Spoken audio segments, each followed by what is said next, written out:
হযরত মূসা পয়গম্বর তার ভাইও ছিল একজন হারুন। হযরত মূসা পয়গম্বর ফিরাউনকে যখন দাওয়াত দিবে ওই সময় হযরত মূসা পয়গম্বর আল্লাহ তাআলাকে ডেকে বলেন, আল্লাহ আমাকে একজন সাহায্যকারী পাঠাও। কারণ হলো ফিরাউন সবচেয়ে বড় ভয়ঙ্কর জালেম, তাকে দাওয়াত করা আমার দ্বারা একা দ্বারা সম্ভব না। এই জন্য আমার সঙ্গে আরেকজনকে পাঠায়া দাও। ওই সময় আল্লাহ তাআলা হযরত মূসা পয়গম্বরের ভাই হযরত হারুন আলাইহিস সালাম, তিনিও নবী, দুইজনকে পাঠাইলেন, যাও তাকে দাওয়াত করে আসো। এরপরে হযরত মূসা পয়গম্বর হারুন আলাইহিস সালাম দুই ভাই, আর তার আরেকজন ছিল চাচাতো ভাই কারণ। এই তিনজনের কাহিনী দিয়ে আল্লাহ তাআলা একটা বড় ঘটনা ঘটায় দিয়েছে। সেই ঘটনাই আমরা শুনবো। সম্মানিত হাজিরিন, আজকে আমরা যারা এখানে আছি সবাই শিক্ষিত, আর শিক্ষিত থাকার পরে যদি আমরা ভুলভাল কাজ করি তাইলে মানুষ তাদেরকে দাম দিতে চায় না। কোন শিক্ষিত মানুষ যদি কোনো ভুল করে তাইলে বলে সে শিক্ষিত হইয়া সে কিসের শিক্ষিত হইল, এরকম বলে কি বলে না। সম্মানিত হাজিরিন, হযরত মূসা পয়গম্বরের তাওরাত কিতাব মুখস্থ ছিল। তাওরাত কিতাব মুখস্থ ছিল। তার ভাই হারুন আলাইহিস সালাম তিনারও তাওরাত কিতাব মুখস্থ ছিল। এরপরে তার চাচাতো ভাই কারণ তারও তাওরাত কিতাব পৃথিবীর ভিতরে মুখস্থ ছিল। তাছাড়া আর কারো মুখস্থ ছিল না। বলেন সুবহানাল্লাহ। তাওরাত কিতাব অনেক বড়। তাওরাত কিতাবের 100 পারা আয়াত ছিল, এক পারায় ছিল 1000 আয়াত। কোরআন থেকে অনেক গুণ বড় ওই কিতাব।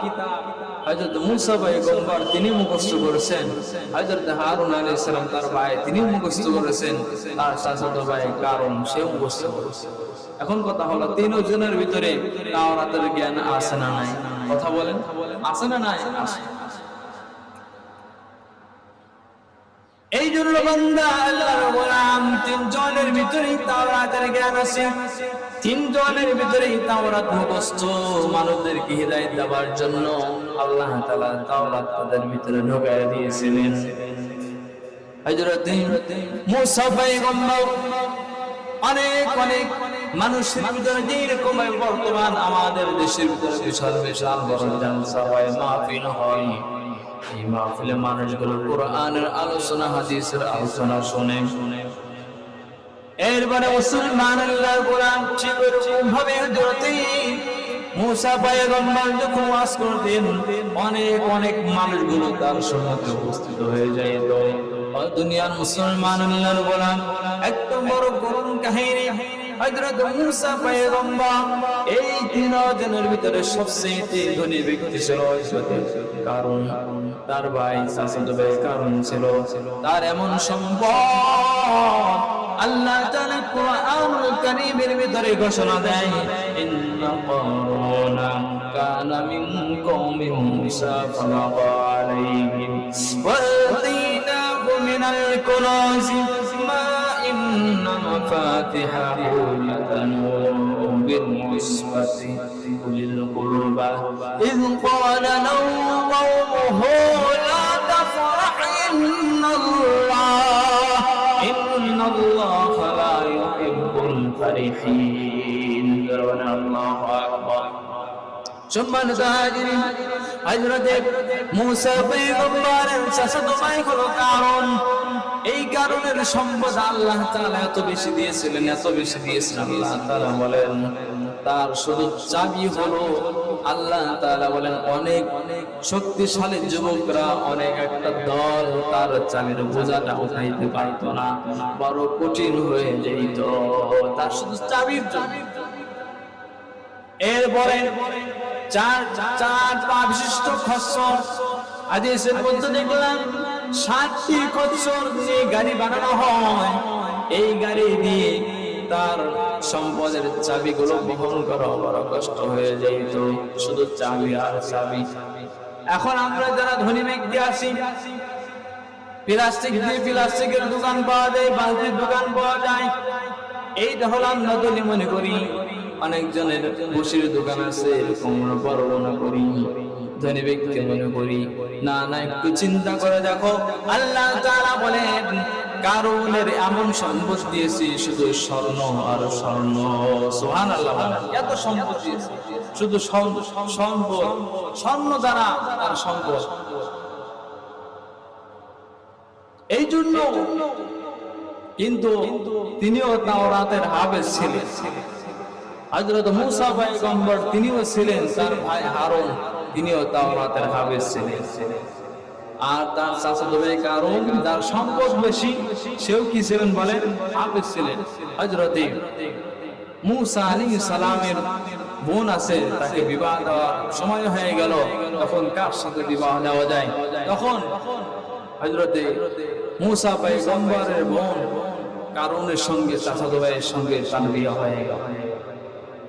এরপরে সামনে যখন ঘটনা ঘটে যায়, বিবাহ সম্পন্ন হয়ে যায়, সামনে দিনগুলো যতই যায়, ওই সময় হযরত মূসা পয়গম্বর আল্লাহ তাআলা হযরত মূসা পয়গম্বরের মাধ্যমে জানায় দেয়, মূসা কারুনকে বলো আল্লাহর রাস্তায় যাকাত দিতে, কারুনকে বলো আল্লাহর রাস্তায় যাকাত দিতে। ওই সময় আল্লাহ তাআলা রহি পাক হযরত মূসা পয়গম্বর তার চাচাতো ভাইয়ের কাছে চলে গেল, কারুন ভাই, তোমার যে সম্পদ আছে তার থেকে তুমি যাকাত দাও। এই কথা যখন বললেন, তখন কারুন বলে, মূসা ভাই বলো যাকাত কয়টুকু দিতে হবে? তখন হযরত মূসা পয়গম্বর বলেন, তোমার যে সম্পদ আছে, এই সম্পদের 3/1 আল্লাহর রাস্তায় যাকাত দিয়ে দাও। এই কথা শোনার সঙ্গে সঙ্গে কারুনের চোখ গরম হয়ে গেল, মাথা গরম হয়ে গেল। কারণ হলো, যারা বিশেষ করে দেখবেন অনেক ধনী ব্যক্তি হয়, আমরা কথায় বলি ধনী ব্যক্তি বেশি গেপ্টে হয়, কথা বলেন ঠিক কিনা? এরকম আমাদের ধারণা থাকে। তো যারা যত ধনী ব্যক্তি হয় তারা কি হয়? গেপ্টে হয়। আমরা এরকম ভাবে ধারণা খুঁজি এবং হয়।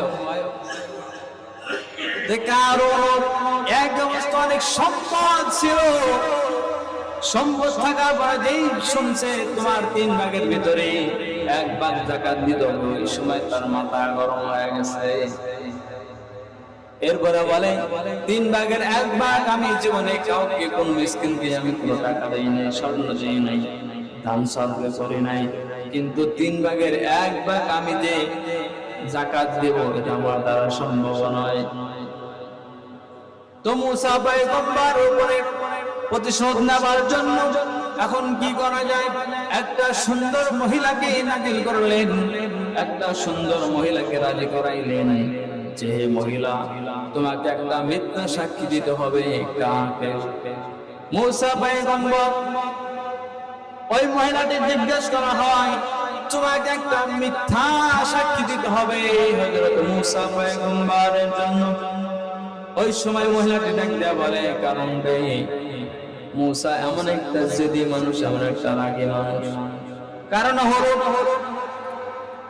ফিরাউনের যে খাদেম ছিল তাকে একটা চর মেরে সব দাঁতগুলো ভেঙেছে, মার হয়ে গেছিল। এরপরে তার জানকে কবজ করবার জন্য যখন আজরাইল তাকে একটা চর মেরে দিছে, তার একটা চোখ সহকারে এক পাশের দাঁতগুলো পড়ে গেছে। তো তার বিরুদ্ধে আমি সাক্ষ্য দিতে পারবো না। কারণ বলে, ও মহিলা শোনো, তোমাকে আমি 10,000 দিরহাম স্বর্ণ দেব, 10,000 10,000 আমি তোমাকে স্বর্ণ দিয়ে দিব। এরপরে মহিলাটি চিন্তা করলো 10,000 একটা মিথ্যা কথা কোনো ব্যাপার না। ইতিমধ্যে ঈদের নামাজ শুরু হয়ে গেছে। হযরত মুসা পয়গম্বর ঈদের নামাজের ইমামতি করার পর নামাজ শেষ হয়ে গেছে। দোয়ার আগ মুহূর্ত কারণ ডাক দিয়ে মুসাকে ডাক দিয়ে বলে, ভাই তোমার কাছে একটা মাসালা জানতে চাই। বলে, কি মাসালা? তাড়াতাড়ি বলো, এখন আমার মনে রাখতে হবে, তাড়াতাড়ি শেষ হয়ে যাবে, তাড়াতাড়ি বলো তোমার কি প্রশ্ন। ওই সময় কারণ উপর থেকে ডাক দিয়ে বলে, মুসা আমার একটা প্রশ্ন হলো যে একজন জিনা করলে বলো তার কি শাস্তি হবে? ওই সময় একজন যদি জিনা করতো, দুইজন জিনা করতো, দুইজন যখন ধরা পড়ে যাইত, ওই সময় তাকে মাটির ভিতরে পুঁতে ছিল, তারপরে পাথর নিক্ষেপ করে তাদেরকে দুনিয়া থেকে বিদায় করা দেওয়া হইত। এরপরে কারণ ডাক দিয়ে বলে, এটা কি সবার জন্য? মুসা পয়গম্বর বলে, হ্যাঁ সবার জন্য। তুমিও যদি করো, তুমিও যদি জিনা করো, তোমার জন্য এই আযাব হবে, তোমার জন্য এই শাস্তি হবে। আমিও যদি করি তাহলে আমারও একই শাস্তি হবে। তো কারণে ওই যে মহিলা সেট করা আছে, ওই সময় কারণ ডাক দিয়ে কয়, এই মহিলা তুমি দাঁড়াও, বাড়িতে যাওয়ার সমস্যা করবে, এখন তুমি বলে দাও। তো মহিলা দাঁড়াইছে, দাঁড়ায় বলতেছে, হে মুসা তুমি আমার সঙ্গে জিনা করেছো। এরকম যখন বলছে, মুসা পয়গম্বরের চোখ গরম হয়ে গেছে। ওই সময় মুসা পয়গম্বর মহিলাকে ধমক দিয়ে বলে, তুমি সঠিক করে বলো, তুমি সত্য কথা বলো, তুমি কি আমার সঙ্গে জিনা করেছো? যখন দুইবার ধমক মারছে, ওই সময় মহিলাটি সত্য কথা বলছে, না আমার দ্বারা সম্ভব হয় না, আমি আপনার সঙ্গে জিনা করি নাই। সম্মানিত হাজির, এই কথা যখন বলছে, ওই সময় কারণের চেহারা কালো হয়ে গেছে, তার মাথা গরম হয়ে গেছে। ওই সময় হযরত মুসা পয়গম্বর আল্লাহ তাআলার সঙ্গে লিঙ্ক লাগাই দিয়েছে। লিঙ্ক লাগাই দেওয়ার পরে হযরত মুসা পয়গম্বর আল্লাহ তাআলার কাছে ডেকে বলে, আল্লাহ বিচার আপনি করবেন না, আমি করব। ওই সময় আল্লাহ তাআলা বলে, মুসা তোমার সঙ্গে খারাপ ব্যবহার করেছে, তুমি তার বিচার করে দাও। ওই সময় আল্লাহ তাআলা বলে, তুমি বিচার করো, কিন্তু তোমার সাহায্যকারী আমি আল্লাহ তাআলা আছি। ওই সময় হযরত মুসা কারণকে ডেকে বলে, কারণ তুই দাঁড়া, কারণ এখন পালাবে। ওই সময় আল্লাহ তাআলা নির্দেশ করলেন মুসারে, তাড়াতাড়ি মাটিকে আদেশ করে দাও, মাটিরে তাকে গ্রাস করে ফেলো, পাকড়াও করে ফেলো, ধরে ফেলো। হযরত মুসা পয়গম্বর একবার মাটিকে ডেকে বলে, ও মাটি তাড়াতাড়ি কইরা কারণকে ধরে ফেলো, পাকড়াও করো। সঙ্গে সঙ্গে তার হাঁটু পর্যন্ত গিয়ে গেল। বাড়াইতে ছুটাছুটি করবার জন্য অনেকবার চেষ্টা করেছে, কিন্তু ছুটতে পারে নাই। যে দেখে ছুটাছুটির জন্য চেষ্টা করছে, ওই সময় মুসা ডাক দিয়ে বলে, ও মাটি আরো তাকে ধরে ফেলো, মাথা পর্যন্ত করে গেল। এরপর আবার যখন আদেশ করলেন, গলা পর্যন্ত, কাঁধ পর্যন্ত মাটির ভিতরে ভরে গেলেন। ওই সময় আল্লাহ তাআলা বলে, আল্লাহ, ওই সময় কারণ অনেক কান্না করছে, কান্না করতে করতে তার চতুর্পার্শ্বে মাটিগুলো ভিজে যায়। এই কান্না দেখে আল্লাহ তাআলা মুসা পয়গম্বরকে দেখতে বলে, মুসা এই কারণ যদি আমাকে একবার যদি বলতো, ও আল্লাহ আমারে মাফ করে দাও, আমি আল্লাহ তাআলা সঙ্গে সঙ্গে মাফ করে দিতাম। বলেন সুবহানাল্লাহ।